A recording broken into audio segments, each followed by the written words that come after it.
Good day everyone, I am Carl Pipito and I'm here with my mother, Maricar Pipito. Para sa ating unang katanungan, ano sa tingin mo ang pinakamahalaga sa pagpapanatili ng matibay na ugnayan sa pamilya? Ang pinakamahalaga sa pananatili sa matibay na ugnayan ng aming pamilya ay ang mga sumusunod. May respeto at paggalang sa bawat pamilya. May pagkakaisa sa bawat desisyon na gagawin ng aming pamilya. Pangatlo, there is a presence of God. God is the center of our lives. Kailangan magdasal, magsimba, sama-sama ng buong pamilya. Para sa ating pangalawang katanungan, paano ka nakakahanap ng oras para sa pamilya kahit abala sa pag-aaral, trabaho, iba pang mga gawain? Para sa akin bilang isang ina sa aking anak ay may time management. Unahin ang importanteng mga bagay para sa aming pamilya. Yun ay ang pag-aasikaso sa loob ng bahay.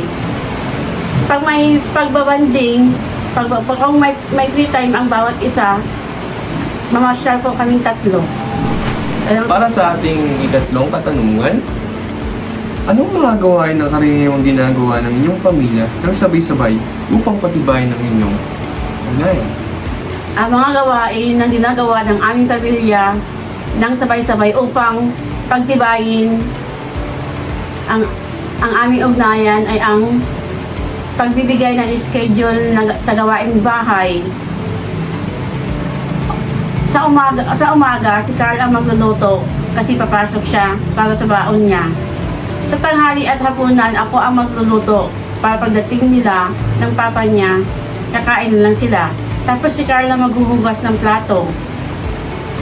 At isang pagbabanding namin, nasama-sama kaming kumakain kasi nag-uusap kami para sa aming future.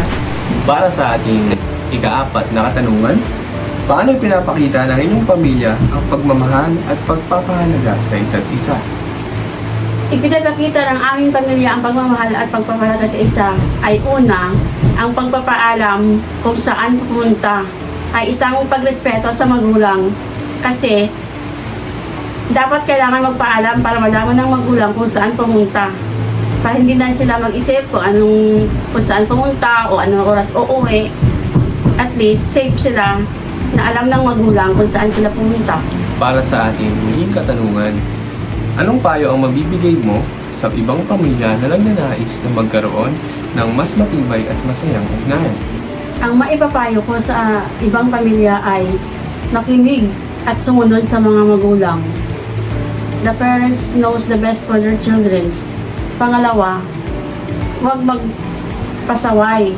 Ibig sabihin po, huwag magbubarkada sa mga taong ng bad influence sa'yo. Baka sila pa ang makapapahamak sa kasamaan sa'yo o magbibigay ng sakit sa ulo ng magulang kasi kaya nagbabarkada ng ibang mga gawain, ng mga bisyo, ganun.